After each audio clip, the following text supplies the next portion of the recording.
Hello and welcome to that Peter Crouch podcast with me, Peter Crouch.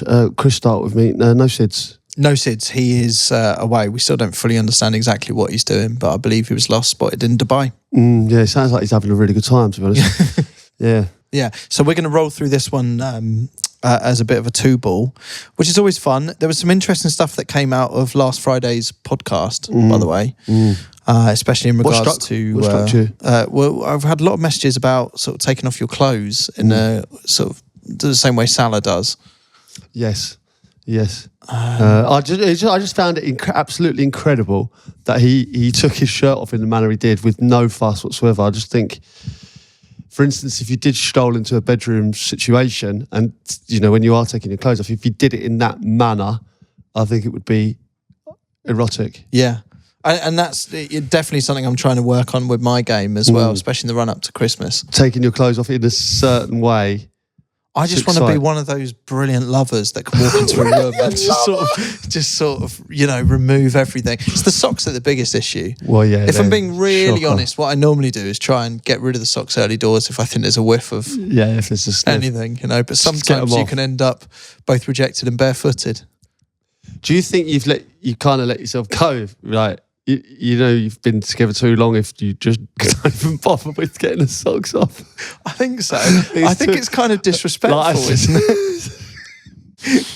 But there's such a hassle to the pod, isn't it? but sorry, you haven't tuned into the new Loose Women. Yeah. But it is, I think, a bit disrespectful to leave your socks on. Yeah, I just think there's a little bit of a lack of care into the fine details. Like, you're doing the same job with them on, but it's just not. You're just a lack of care. Yeah, you know, we had a thing in football, like you know, you have to put care onto the pass. You know what I mean? Treat the ball like, you know, the pass you're giving to someone as you would want to receive the pass. Well, that's it. I really believe in that philosophy, in that you want everything to be a proper performance, don't you? Yeah. And I think it starts right from the off with the kit. And it'd be interesting, like, send us some messages in, because, you know, have you started to take your shirt off in the manner that Salah has? Yeah. Because it's obviously around the pool, for instance. It doesn't have to be in a bedroom situation. Around the pool, I think it just makes you look a bit more kind of... I think it makes you look better if you take your shirt off in that way. Yeah, I agree. Two hands crossed, sort of lifting up the shirt like that, especially if you're moving as well, and then just fling it to the side. Yeah, if you just can throw do it on the lounger. Yeah. Speaking of kit, I had a core memory unlock the other day. I know the last podcast was about nostalgia. We didn't really talk about this, but I wanted to know if you ever experienced this. I always remember an old manager of ours, I'm going to shout him out, he's called Ian Cathcart, who managed Pin Stars. I would have been, I don't know, maybe 10 years old, 9, 10, 11, something like that. If you weren't muddy enough after a game, he would sort of make you dive through a puddle. And I guess the thing was, he wanted to kind of get everyone not fearing getting dirty. Do you know what I mean? Yeah. But it was almost quite unnecessary. And if it was your poor mum that was washing the kits that week, she had to watch as, you know, 13, 14 lads were lined up and made to slide through mud after a game. Yeah, interesting. Did you ever have that? Yeah, I used to do that anyway, to be honest. Like, yeah, regularly. Like, if it was raining, like, I remember me and my cousin used to do it all the time, Sam. We used to slide through the mud. I remember coming home once, and I'm not joking, we were head to toe in mud, like thick mud. And we're trying to get in the door. My mum made us strip off at the door. Because I used to love it when it was your mum who had to wash all the kits. It was great because I would just spend all weekend wearing the goalkeeper kit around the house. Nice. And your poor mum would have to have, it would be every radiator that was taken up with the full kit. You know, she was the original kit man for Pin Stars, but then all the mums were, yeah. You know, back then. My mum used to go mad about the oranges. And like, what's the deal with all that half-time oranges? You know, you had to share it, didn't you? And the mums had to, and the dads had to kind of cut all the oranges up for half-time. I don't know what is the benefit of having oranges. Well, is that still going on? I think it's died out. I reckon the oranges might have died out. I reckon there's kids out there that don't have a clue that the half-time oranges used to be a thing. Yeah, I think you're right. Because I saw my nephew Joey came home from football just a few days ago, and his kit was pristine. And I told him this. I said the manager used to make us kind of dive through the mud, but as he pointed out to me, they're all playing on Astro now. So I think there's a bit of that. A bit of that. Obviously, producer Jamie here has just got up an interesting fact here about oranges at half time. Potassium is a key nutrient in oranges. It plays a significant role in muscle function and preventing cramps. During exercise, potassium levels can drop, leading to muscle cramps and discomfort. By eating oranges at half time, our players replenish their potassium levels, keeping those pesky cramps at bay. I didn't know that. Our mums were sports scientists ahead of their time. I thought, that was what I'd say. So are there oranges at half time in Premier League still, or is that completely gone? I don't think so, no. But it's saying here you avoid cramp. Unbelievable. Do you know what? I never questioned it. I assumed it was just a nice, refreshing sort of treat halfway through the game. Yeah. I didn't really think it had a sort of purpose. I've got more facts for you. Oranges are 87% water, which helps athletes stay hydrated. Oranges contain natural sugars and carbohydrates that replenish energy lost during exercise. Vitamin C. Oranges are high in vitamin C, which helps repair tissue and reduce muscle soreness. Potassium. Oranges contain potassium, which helps prevent muscle cramps. Obviously, we said for fibre. High in fibre, which helps with digestion. And the other nutrients are folate, calcium, thiamine, which is vitamin B1. Maybe this is what we should do with the podcast, have a halftime orange. Yeah, that's unreal, isn't it? Well, let's do that. Let's with this one. If you want an immersive experience, cut yourself an orange. We'll be having oranges at halftime. Okay. Maybe start doing that, you know. Yeah. Just so wherever you are now, like if you're listening at home, for instance, that'd be the easiest. We'll have in about 20 minutes. We're going to have an orange. Will you pause us, have an orange, and come back? Yeah, that's what we need. I think we should have a half time on this podcast. Maybe that's where we reset and regroup and then go again. Little team talk, maybe. Yeah. All right, we'll let you know. Also, are the oranges used for anything else? I mean, it's just football, isn't it? I've never been halfway through anything and been offered an orange. Well, I've got another stat for you here. The NFL requires 3 dozen oranges are provided per game for half time. That's in Incredible. the NFL. There we go. Look, we're into Christmas time already, where it's December now. Sort of, I think we've sort of been avoiding it as a podcast, really kind of getting too baubles deep into the season. But we are there. Baubles deep. We're there. We are, yeah, we're baubles deep. Are you excited? Yeah, I like Christmas. I like it. And it's a lot of football on as well. I like the festive sporting calendar, the darts as well. Yeah, to get ourselves down Are we there. going to the darts this year? Yeah, we'll be at the darts this year. Of course we will. It'd be nice to go and not have to stress about it. Yeah, not be cheerleading. No, that'd be good. That really looking forward to it. Tell you what else we've got coming up. We've got the go-karting at. I think we've managed to secure Tottenham Hotspur's underground go-karting track. That's happening, is it? It's actually happening. Yeah. Are we getting Wayne Bridge? Wayne Bridge is involved. Okay. I feel like we might need to just take on Wayne Bridge. Obviously, we did the whole thing about Sammy Hoopier, but it's difficult to get his diary to match up with ours. Either that or he's given us a custard pie. Yeah, because this has been a long time coming. We wanted to arrange a go-kart race between Wayne Bridge and Hoopier. But instead, I think we take on Bridgie. Okay, but he's still claiming he's the greatest, right? He he's thinks unbeatable. He's outright the greatest, yeah. And what do you think? I think he might just be that. Yeah. But we'll give it a bash anyway. Yeah. Be a fun day. Well, at the very least, there'll be a lot of fun, yeah. Yeah. So, as Sid isn't here, I want to get into, we're inundated with messages, as you know, and we can't always get round to them. So, sometimes it's nice to reset, do some messages. You happy with that? Yeah, let's definitely do it. We need to catch up. We've got an abundance of good names coming up on this podcast, by the way. We had a little meeting before, and there's all sorts of people that we're looking forward to getting on. Yeah, it's going to be a good few months ahead. We're going to do a few more guests. Stay tuned for them. We love doing Keown, but we've got some absolute crackers coming up. Yeah, I felt with Keown, we went so deep into the football that we haven't been able to do these messages justice. So should we just get through a load of them on this podcast? Let's do it. Okay, so straight into it. Hi, Cardi P, Notorious SID, and BBQ Chris. Cardi P. Yeah, Cardi P's. I get called out on therapy Crouch, and it's my. I have rips me for always wearing cardigans, and obviously Cardi P is why I'm called that. It's good. It's a good nickname. Quick shout out to Sids. Back to my time in college, I was always called and known as Sidwell on the pitch. My teacher called me at once and it stuck with the boys. So for 2 years of playing football, I was Big Sids. Big Sids. Okay, we've got a question for Crouchy. Is there one team in the Premier League you always wish you'd play for during your career? On the Sidwell thing, I'm assuming that this guy's ginger, Ben. I feel like Steve Sidwell's the go-to ginger, aside from Ed Sheeran.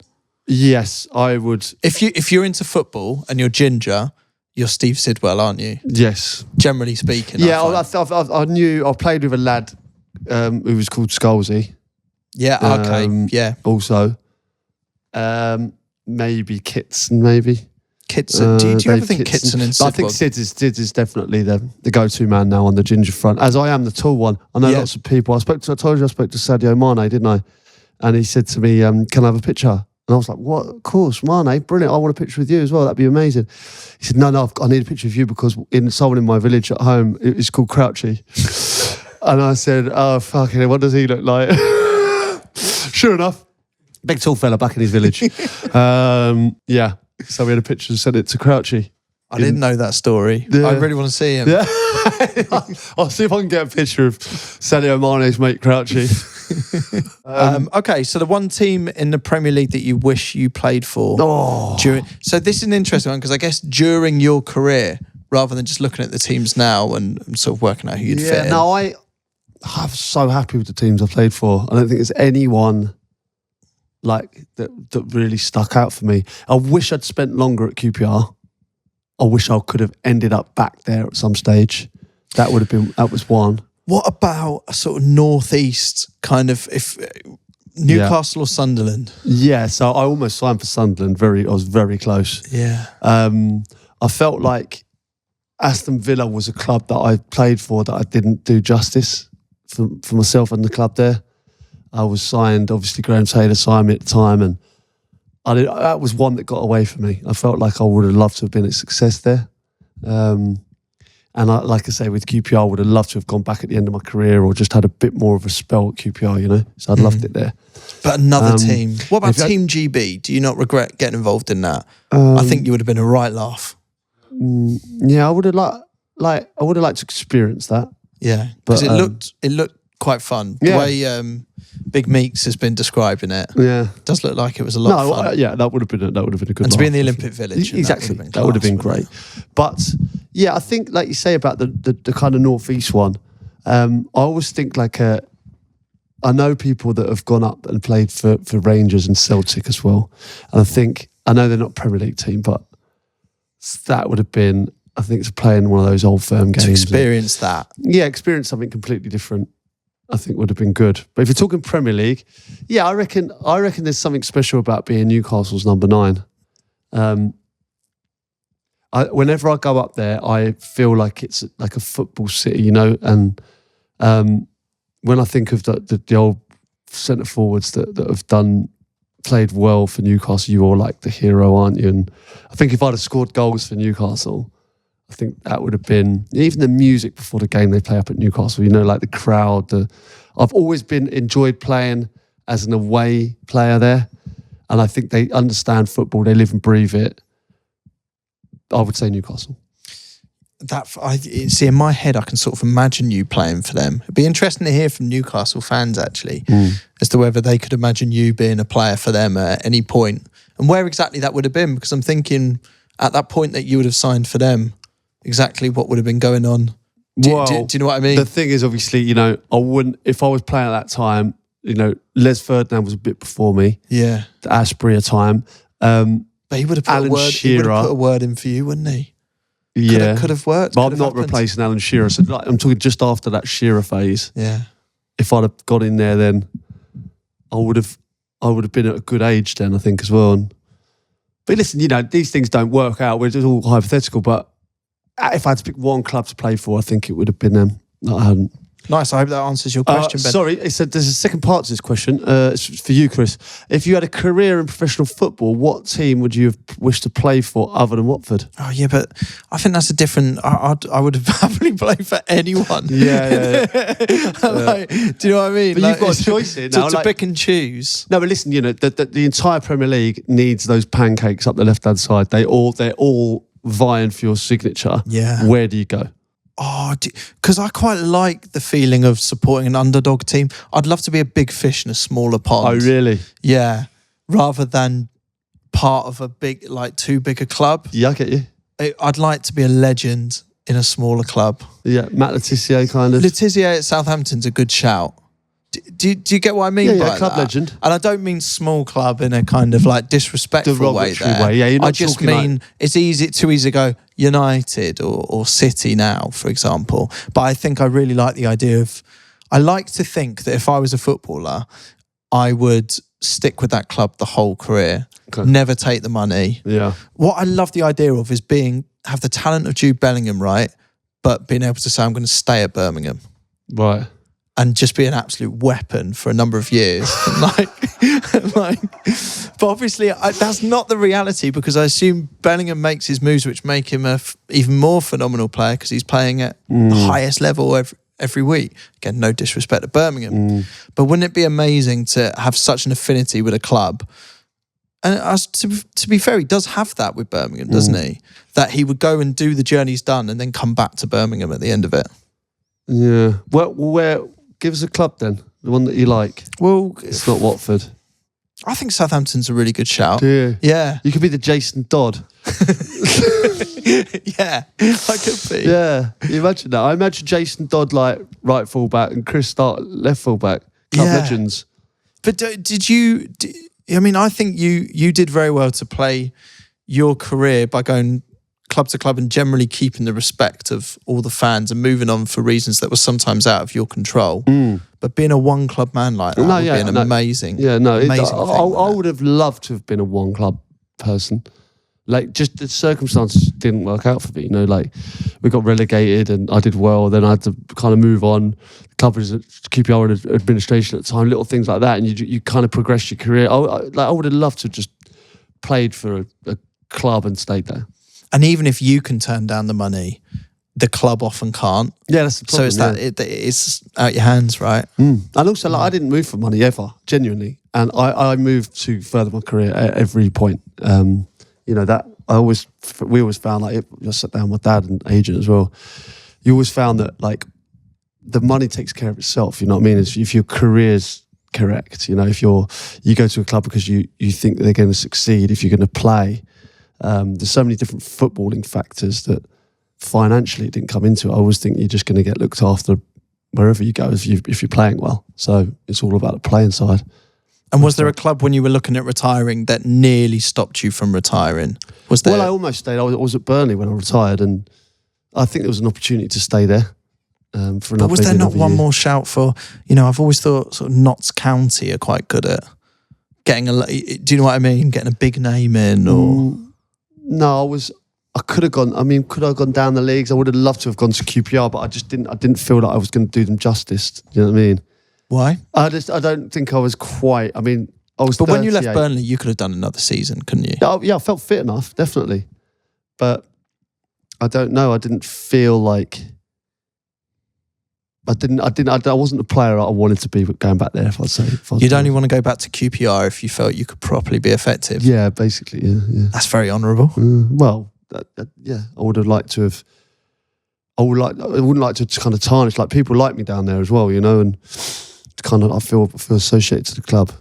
So I do feel a bit like I needed to be. Maybe I needed a bit more. Is that you just being self-deprecating? No, genuinely, yeah. Like, I would have loved to have done another season, especially at QPR as well. But it just wasn't to be. I didn't think it was the right thing. And obviously I was doing lots of things outside of the game then as well, like this, that I was enjoying and felt it was the right time to probably pack it in. Nice. All right, let's move on. Morning, lads. Love the pod. Been passing it every opportunity here in Bangkok. Great. I have the following question. Which of these players is the best donkey and who would you have in your team and why? Obviously, if you what we're rebranding the word donkey as a hardworking, loyal, an animal that people like. Yeah, we think that people are misusing the word donkey in football. You're It's right. actually, as Crouchy says, a hard-working animal. There's a level of disrespect on the donkey that we want to kind of reverse and turn it into a positive. If you're a donkey in football, it should be, something to be Great. very proud Thanks. of. Yeah. Yeah, absolutely. So he's gone with Park Ji-sung. Obviously, he was at Manchester United. Gattuso or Edgar Davids? Well, look, full transparency here. We nearly had Edgar Davids on the podcast a couple of weeks ago, but annoyingly, I don't think we were available. You're saying Edgar Davids got in touch and we weren't available? Yeah, very frustrating. Yeah. But I'm sure we'll make that work again because it would be fascinating to get him on, I think. Yeah, brilliant. Iconic player in it many really ways. was iconic. Yeah, and he also had a really interesting time after football as well. Being down at Barnet and places like that. Of course. Being around, England and English football. Yeah. Wonder how he found that. Gattuso, Park Ji-sung for me here. I'm going to pick. I know from obviously Rooney, Rio, the character boys at Man United, how much they thought of him. Well, you would have played against him a few times, wouldn't you? Yeah, but they just he was very much an unsung hero. Kind of in that Tevez, Ronaldo, Rooney front three, for instance. Like, he's never going to play ahead of them, or he kind of drifted. He could play midfield as well. But whenever he played, he was always kind of 8, 9 out of 10. Do you know what I mean? Never let anyone down when he came in, and I think it was invaluable. Good to have around the squad. And a top player, so I think he would be my pick out of those three. Unsung, you would say. Very much unsung hero, from what I've heard. I think that's an interesting 3 players that they've decided to try and work out who sort of the ultimate donkey is. But I would agree with you. I think a sort of... I had a run in with Gattuso as well, when we played Milan and he headbutted Joe Jordan. I played in that game and it was mental the way he was behaving. Why? Running around. I don't know. He was just like, he's trying to elbow me. He was trying to throw punches. Headbutted Joe Jordan on the sideline. Sort of a bit too wound up. Did you sort of know he was going to do that? Because he did have the reputation, didn't he? Yeah, he did. But I just felt it was a bit silly. Did you tell him? Yeah. Did you? Yeah. We had a bit of a set too. No hard feelings. What's your best sort of? Yeah, what's your best one of those where it's all come to a head and you've? Well, I had the aside from the red card that you got for. I had the problem with John Pansel, didn't I? Yeah. I had to. It was quite aggressive. But we move on. We do, and it was at the time, and you don't harbour any. Oh no, God knows. No, not a problem. Not a problem at all. Shake hands and move on. Hi lads, listening to one of the pods from a few months ago and you were talking about what you won in competitions. Back when I was 9, I took part in a laser tag game at my local town show. The game was hosted by the Romford Recorder, important to know, and the winner was supposed to win a bowling birthday party. I, of course, scored the highest score of the day and had won the prize. However, when we called up to claim the prize, they said they had no availability for my birthday. My dad was having none of it. Long story short, me and my dad ended up watching West Ham beat Blackburn 2-1 from the Romford Recorder's executive box. Wow, at the Boleyn. As you can imagine, I wasn't too disappointed about missing out on the bowling party in the end. Thanks, Dad. Kind regards, Lewis Price. P.S. Come on, you irons. Oh, brilliant. What result that is. That is a result. I used to like a bowling party, but I imagine, if you're a West Ham fan, it's better to go to the game. Absolutely. What about laser tag? From the box as well, used to love it. Quasar Laser in the Trocadero. Laser tag was class, but did you have... you'd always have them weasel rats that would cover the front sensor, like run around like a bitch, just sort of covering the front sensor. Shite that net. I took it so seriously. You? One of those. Well, yeah, I think you'd play different positions on laser tag, wouldn't you? You'd sort of... But that's the issue with... I told you this story ages and ages ago, right in the early podcast days. Do you remember when Harry Kewell got popped in paintball? Do you remember? I don't remember this. We got on a Liverpool paintball session, right? And Harry had his own guns and he took it really serious, right? And when you get shot, you have to go into the pen where you've been shot. But he's obviously like full on army crawling through the thing, but he's crawling right next to the pen. And I don't know how I still don't want to reveal who this player was that shot him in the head, right? Who shot Harry? Yeah. It's Who shot Kewell? mate, you know it's going to start. Who shot Harry now, innit? Should we do Who Shot Kewell? Oh, mate. What was it? It was EastEnders, wasn't it? Who shot Phil? Who shot Phil? Who shot Kewell? Shot Kewell. All right. Well, okay. Don't reveal it today, but I think you've got to give one clue per week. Yeah, but the thing is, I genuinely think he was really, really like angry about it, like he wanted to fight. All right, give the story. So Explain the what story was he's popping everyone. I mean, he's good at it, you know. And anyway, I'm out. I'm in the pen. There's a load of us in the pen, basically. There's only a few left. Anyway, someone has popped him from the pen. Obviously, you're not allowed to shoot from the when you're out pen, right? It's pinged off his helmet, right? He's fucking fuming, right? He's come in like I've never seen him like it. He wasn't an aggressive person. Came in, like hammered us. Like who was it? I think he pinned the wrong person up. And said it was you.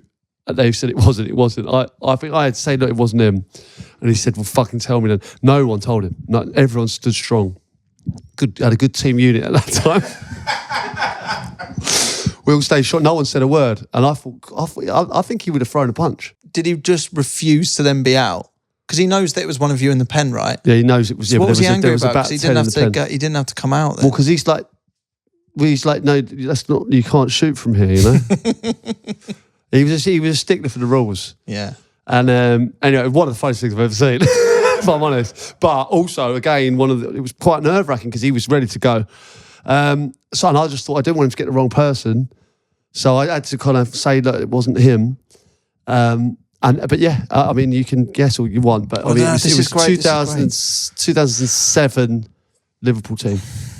All right, is that clue number one? Because I think murder mysteries and that are massive at the moment, aren't they? Look at Traitors, right? Oh, we have got an element of that, hasn't it? Well, it's similar to a Parch situation, isn't it? You know, where that went on, the Who Shot Phil situation. So we need you to guess, and then maybe what we do is we get Harry Kewell on and reveal it to him. and reveal. I don't know if he's still angry all these years later, but it'd be nice to get Harry on. Yeah, we'd like to know it was.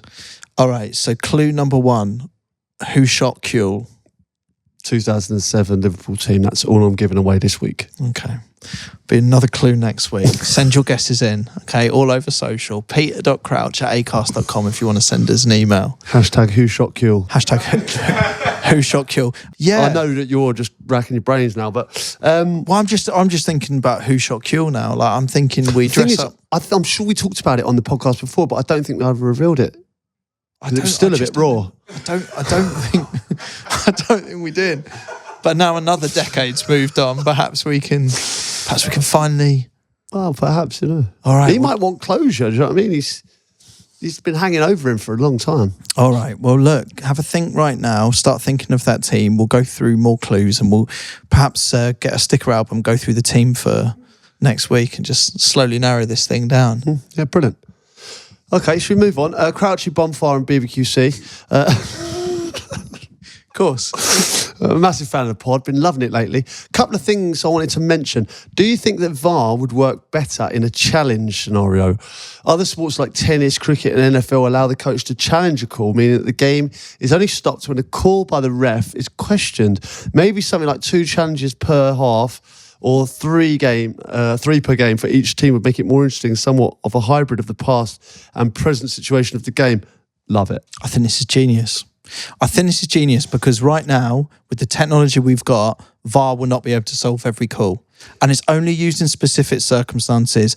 And then it's kind of like, unless the referee calls it in the first instance, it's very hard for VAR to definitively overturn a decision. So let's be honest, it works to a point, but there's so many flaws with it that means it's not precise. It can't tell you in a lot of decisions whether it's right or wrong. It's still an opinion. So with that said, it's better to only use it a limited amount of times. Yeah, but also, like, say you have 3 bad calls in a game and you're only allowed 2 challenges. That's an issue. Because then you get punished by some incompetence from the because if referee. you're right, if your You challenge don't proves get to be it again. right, you Right. get it You reclaimed. So still you know, get like it. in tennis where you get a line sorry, call. you keep your calls, yeah. I'm assuming that's what they mean. Yeah, I think that's yeah. probably how you No, do you're it. I'll tell you what it doesn't solve though, just devil's advocate on it, because I do think it's a good idea, is, or maybe it does solve this issue, is what I'm talking about is unless a referee flags it in the first place, VAR can't really step in the same way. Or more to the point, if the referee calls it a certain way, VAR have to have a lot of evidence to overturn an issue. So I quite like this idea of managers being able to actually call it themselves. I do. Because that way that a referee decides whether something needs to be flagged in the first place is purely based on opinion anyway. So to have both managers be able to stick up for their own team respectively probably does seem fair. I feel like it puts the issue on the manager and the club really, rather than the ref. Because if you don't challenge it, you can't have a go at the ref. Do you know what I mean? Because usually after the game, you're like having got the referee, terrible decision. You go, yeah, it was the wrong decision, but you didn't challenge it. And also, I find it baffling that the decisions with VAR are only really, I'm assuming 95% of them are around goal scoring chances rather than the stuff that happens the rest of the pitch. So obviously you get some red card appeals and you get some red card shouts that will then get looked at. But most of the time, the sort of normal tackles where plays just stopped, ones that there's no booking, but they've been given away too easily, those situations can lead to goals. So it feels odd to me that it's only really the stuff right in the goal mouth that gets challenged anyway. So if you have a manager being able to call it 3 times, it feels like it's fairer across the game and across the pitch. Yeah, I like it. But do you think there would be some shithousery involved? Imagine you're 1-0 up late on, right? And you've still got 2 challenges remaining, and someone does something, you just challenge and just start breaking the game up. Yeah, I know what you mean. Do you know what I mean? I feel but you'd only be able to do that twice before you've lost them all if you've got 3 challenges. Yeah, but say you've got 3 challenges remaining, right? And you're 1-0 up and you just challenge for the most ridiculous things for 3 times. You're wasting so much time. And, say they're attacking, you just go, I want to challenge that attack. You know what I mean? Yeah.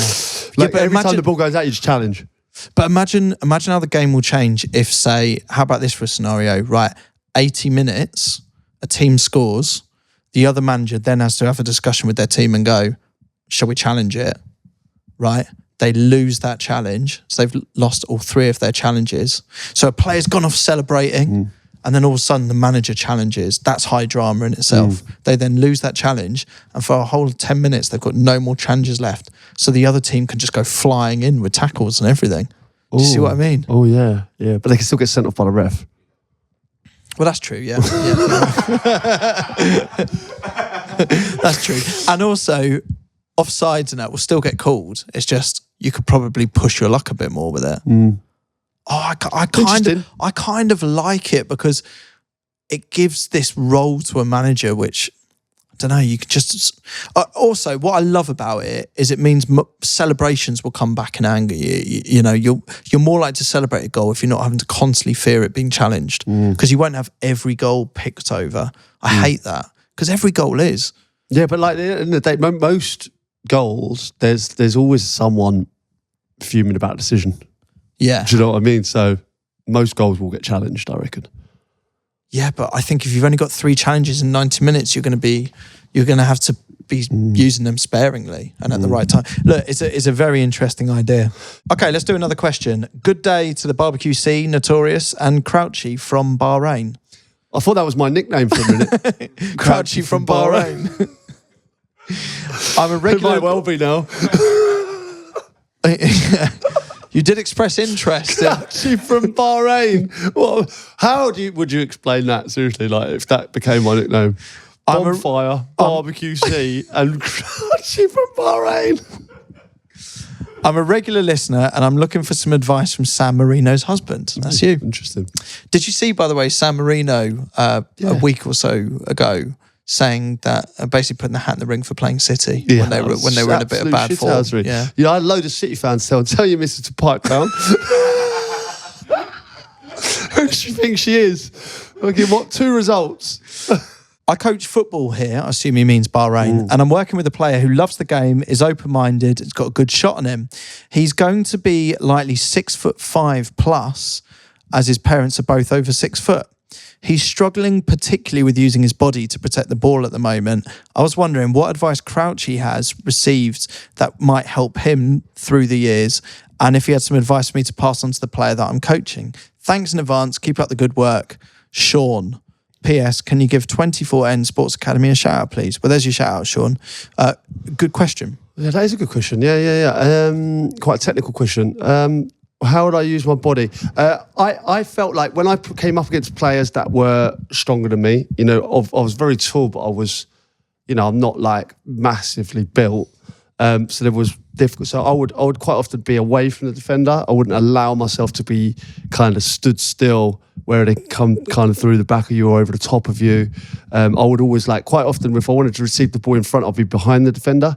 I'd keep myself away from the physical challenge, if you know what I mean. And I would just nip in front when I received the ball. Like, so the defender doesn't know where you are. I'd be behind him, constantly checking his shoulder. Where am I? And if he checks his shoulder one time, I nick in front, get the ball, and just trying to move it offline.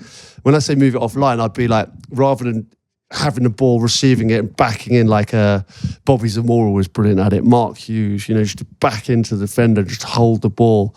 Like I wouldn't really do that. I'd be moving the ball offline. So I might take it that way and then take it.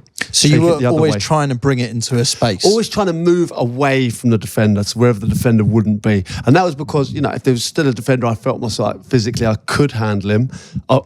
Backing in so much easier because you could just back in and take it and keep it away from him. But, you know, I would do that at times, and I would back into a defender, but you just got to keep the ball. You know, my legs were long enough away to keep the ball away from them. And you know, when you feel them kind of coming round the left hand side, you know to take it round the right. You wouldn't have to look at the defender; you just feel him. And I think getting kind of a little bit of a feeling of the defender and where he is so important when you've got your back to goal.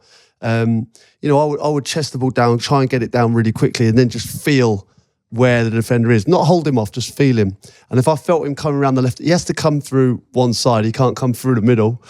So when I feel him on the right-hand side, you just take the ball to the right, you know, and it's just simple like that, just getting a feeling of where the defender is. You don't have to be the strongest in the world to be able to play well with your back to goal. Yeah, so if you've got the ball at your feet, right, and you're a particularly tall player, how did you stop yourself almost sort of tripping over it a bit? Is it moving the ball out a little bit? I think when you're obviously backing against the defender? Your weight will be on the defender. Do you know what I mean? That's where your weight will be. And you'll kind of be on the diagonal then. So you'll be able to keep your foot. There's no way you can get the ball. I mean, you could stay all day with the ball like that. You know, and he's going to obviously try and come round one side. You just keep moving the ball away. Just keep moving the ball in a complete circle. If you feel him coming the other way, you just go back the other way. It's literally, you know, so the only time that's a problem is the midfielder bites from the front, you know? Right. Which could be difficult. But yeah, I love doing it. And he's talking about obviously as being, you know, he's not particularly strong on the ball, but neither was I, you know, at times. But I definitely got stronger, and I think. But with a height, I assume there comes a bigger reach as well, generally speaking. Because if you're taller, your arms span's probably bigger as well, and that could be used. I imagine, exactly as right. well. Yeah, we just got to get a feeling of the defender and keeping him away. But you know what's weird is like that kind of football strength is all about a lot of it's knowledge. You know, like I've come up against defenders, like big meathead defenders, and you think that you can still hold them off because football strength is different to, like, if I had an arm wrestle with him, he'd fucking do me in, do you know what I mean? But I feel like by the end, I felt like I could hold off a lot of defenders. Yeah, I've never really understood the way that works. It's a bit like, you know how you can be a dead weight and you can make your body so heavy that it's almost impossible for someone to pick you up. And then at other times, you're still the same weight, but weirdly, someone can pick you up. I think being able to apply, you're right. I don't know what football strength really is, but it is a thing. There is 100% football strength. Like someone that on a football field would be a lot stronger than someone maybe not on the football field. Do you know what I mean? Like I remember barging someone into a wall in Power League football. That fella was much stronger than me, but I think if you know where to put your weight at what time, And it's a lot of it to do with balance, you know? If you're off balance, you're not correctly set. Like, it's all about knowing when a challenge is going to come in and setting yourself ready for that. Is balance an underrated skill in training? It's not something you hear about often in shooting practice, defending. No, I think. And what can you train to help with your balance? Yeah, no, quite often you hear someone describe a player like as fantastic balance, like a well-balanced footballer. You know, that is a term used, and it's a huge asset to have in football, without a doubt. Is that something you train, or is that a natural? you train for it in the gym. You know, there's lots of various balance exercises that we used to do every single morning, quite often to recover from injury, but also to work on your balance, which is very, really important part of being a footballer. Cool. Well, look, hopefully that answers your question, Sean. Yeah, and let's send our best to the player that you're working with, Sean, as well. Yeah, definitely. Yeah. Got one from Chloe here. Hey, Crouchy, Chris, Notorious SID, who hasn't bothered to turn up today. My boyfriend and I are big fans of the pod. He's a footballer playing in the Welsh Premier League and has made his comeback today after being out with an ACL injury since February 2023. Hashtag back stronger, hashtag Chumbawamba. Can any of you relate to being sidelines for long period throughout your careers? And do you have any advice for him for the coming weeks after being out for such a long time? I think I'm more nervous than him. Love the pod, Chloe. Oh, that is a strange position to be out for that long, and then getting to match fit, and then the fear that you must then have ingrained in you from being injured for so long. I genuinely it's a shame Sid isn't here for this question. Obviously, he had more injuries than me. I was very lucky, really. I never did my ACL. I never did my knees. I never had real bad injuries where I think the longest I was out was for 4 weeks. But I hated every single second of being out. I don't know. It's such a mentally difficult thing to go through as an athlete, I think. Just watching the lads literally like a puppy in the gym, big massive windows, and the team are out there and you're inside. There's nothing worse. But as a team player, if someone's injured, I'm just thinking of Chloe's fella there. When a player has been out for so long, are you hyper aware as a team about encouraging them back, or is it kind of unspoken? What's the best way to support a player that's been out? The first training session back, when a player had been out with a big, let's say, a cruciate ligament injury, you always do a ripple of applause, or here he is, he's back, this kind of thing. There's always a bit of a fuss around them. It's a big deal, and I don't know if you've ever seen players who score after big long injuries. Have you ever seen the teammates around them, how buzzing they are for that player? Do you know what? I probably haven't picked up on this. Yeah, before. It's something you should look out for, because when players are out for that long, right? When they score, watch the joy in everyone's faces, and the relief, because that moment is the moment that they've been thinking about for 9 months. You know, that moment when they get back on the field, say they score a goal or they do something good. That moment is so special, because it's what you are on the treadmill for, what you're in the pool for, what you're consistently going through hell to try and get your knee working again. You know, that the darkest place you can be as a footballer is in the treatment room. And when you do come out of that, it's giving me chills a little bit, because I've seen, some of the boys score a goal and that kind of relief just comes out, the shirts off, Salah style. You just lose yourself completely in the moment of being back fit and doing what you love doing. Is there one that sticks in your mind? Yeah, I remember Luis Garcia being one of them at Liverpool. He done his ACL, his cruciate ligament. Do you remember Alan Smith had it bad, I think, as well? I think it might have been, he went out, and him coming back, the relief of him scoring.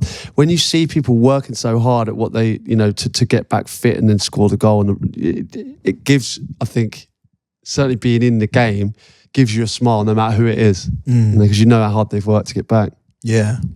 It must be a strange one for you, Chloe, as well, kind of watching them from the sidelines. And I'm sure you've been a big support. And I guess that's the other side of this as well, is kind of people's partners in aid in that recovery as well, because you're talking about it from a teammate and watching that from sort of inside the camp. But it must be hard for families as well who are watching, because you probably see the frustration and you can't help but take that. So that is so important as well. Is like, when a player gets injured, you don't think anything of it as a fan. You just go, oh, he's got injured, But you think the families in the crowd, right, who have come to the game, and say you're struggling with kind of recurring injuries, say Reece James's family or something, for instance, he's gone, right, he's worked that hard to get back and it's brilliant, he's playing, then he goes down again.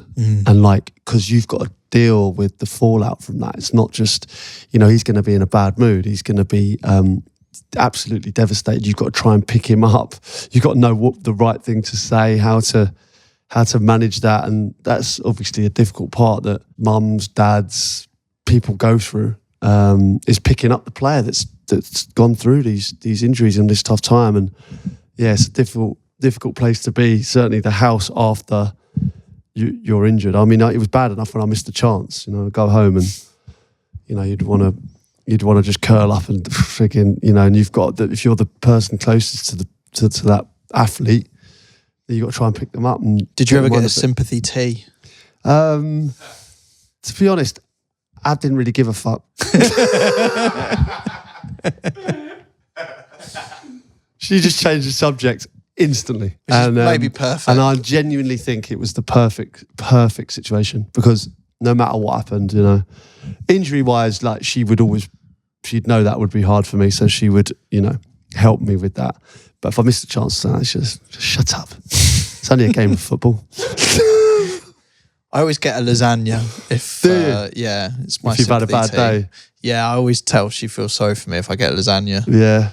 Not that she cooks every day. I just mean like that makes me sound like some sort of 1950s man here. Yeah. But it's like, no, she's looking after a fella with a nice lasagna.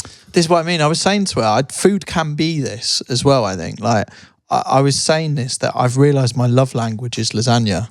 Really? Which probably explains why I put on a bit of weight over the last few years. But my love language. Do you know about love languages? Well, yeah, I think like a way to your heart or something like that. Like, yeah, because everyone has different love languages. So I think there's 5 of them. Yeah, so it's things like acts of servitude.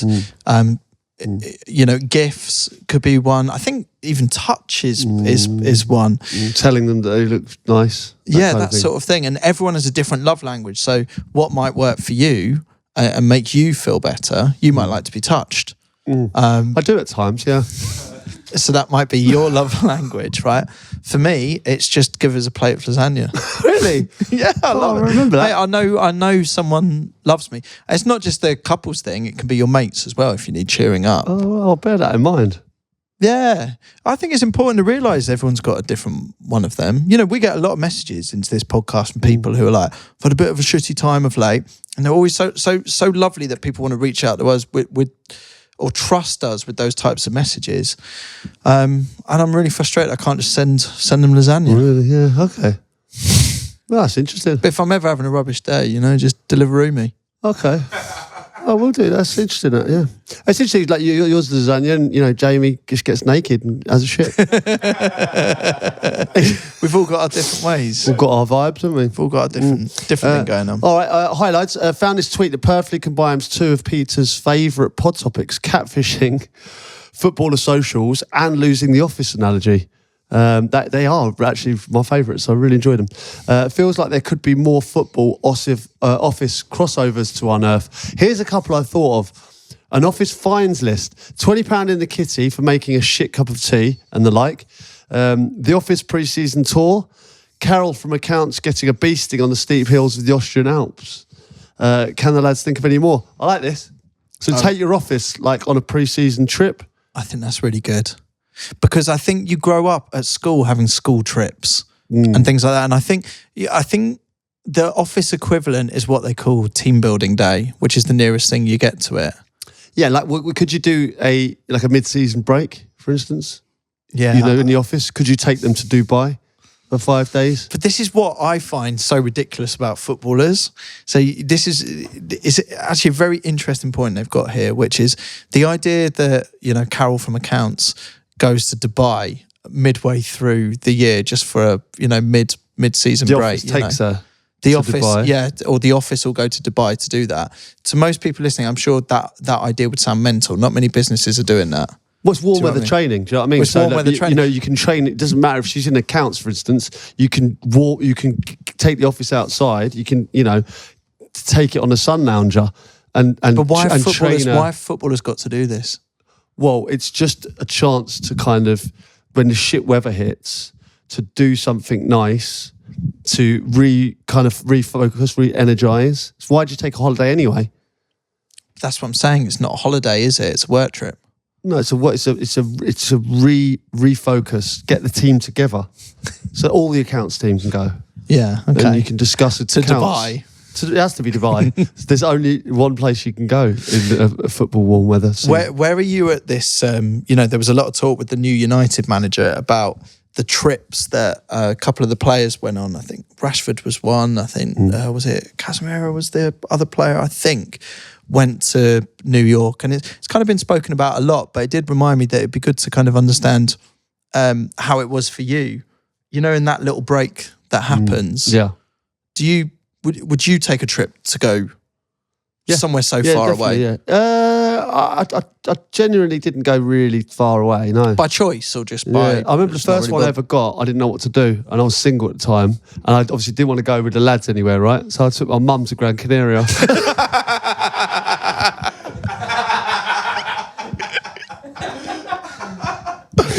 Genuinely, that's what I did, yeah. I thought, I didn't want to go too far away, and I looked at everywhere, it was hot, and it was like, that was still in Europe, and it was hot. Yeah, so it was so mad, it was a mad trip. But yeah, I was only 20, and so I was like, what? I don't want to go on a piss and stuff, so I just, took my mum, we had a lovely time. Maybe that's what it should be. It should be that sort of trip, But then, I'm trying to think later on, I did do a few trips. I remember going to the Bahamas once during the season. But would a manager ever put a limit on it? Because that's what the new manager's saying. The new manager's saying that you've got to set rules as a football club because ultimately them lads have done nothing wrong. They've gone, they got time off. They got a week off, right? I think the only problem is time zones. I think I think as a player you probably should be aware of when you come back. Because of the impact it might. Yeah, the impact. It could impact your performance. Yeah, and I think I wouldn't be for that, But I think, listen, if you've given time off, you're allowed to go away.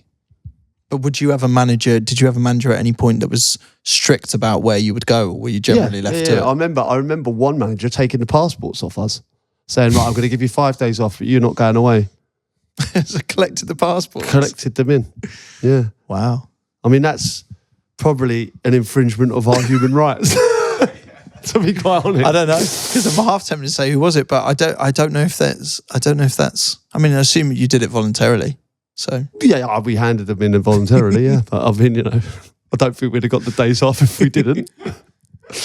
But you know what? He's the manager. For me, that's no problem at all. It's like, we all complained about it. Like, come on, like let us go away. He was like, no, I don't want you going away. Harry Redknapp? No comment. It strikes me as a Harry Redknapp.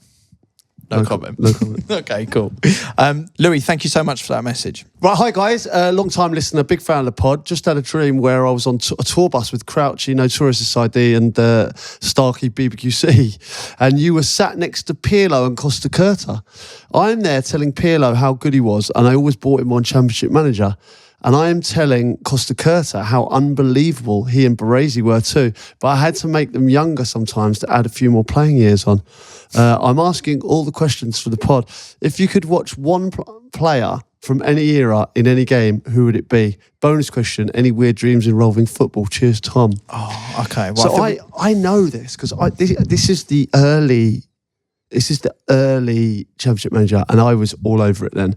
And I had Costa Curta and Baresi quite often, and I loved them. Like, honestly, they were two of my favourite players of all time because of Championship Manager.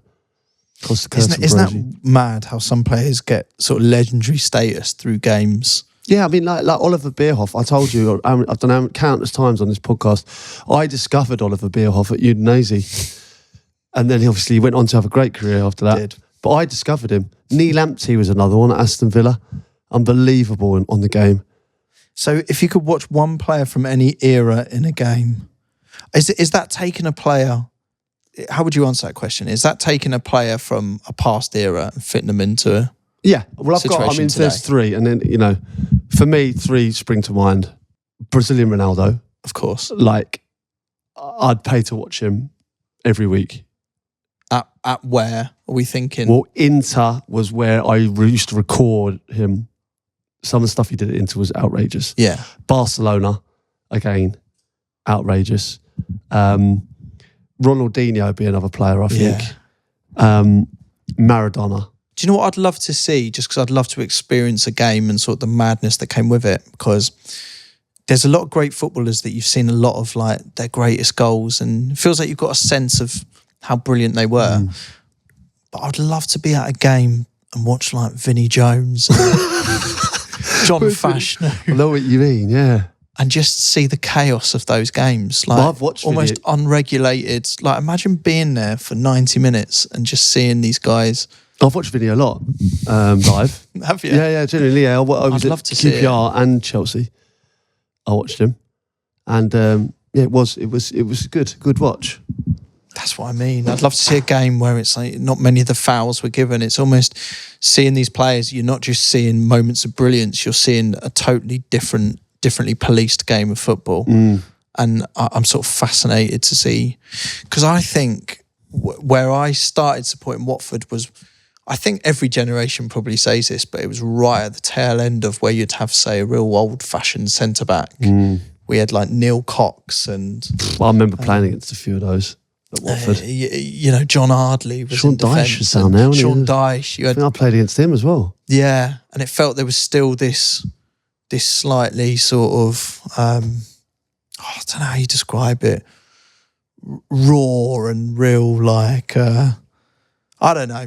It still felt like it was the tail end of that sort of time in the game, and then you move into the modern era of football. As you'd like to see one of the hatchet men in action. So I'd like to just go deeper a few more years and see, some of that madness. Yeah, some of the tackles actually were like when you saw a cruncher, it was almost it was celebrated like a goal, wasn't it? Like a real crunching tackle. But Julian Dix, I'm thinking of Stuart Pearce, yeah. Vinnie Jones, some real crunching tackles there. And I guess the teams that they play for as well, it'd be great to maybe pick that particular era, maybe let's go full crazy gang sort of thing, and just go to a game. Well, if we could pick two players, right? You pick Vinnie Jones. Oh yeah, I would. And I'll pick like Maradona, and we'll play them against each other and see what happens. No, we should see what. Nicely done. Yeah. Bonus question as well here from Tom. Says, any weird dreams involving football? You must have had them. I used to dream about football every single night. That's all I thought about when I was a kid.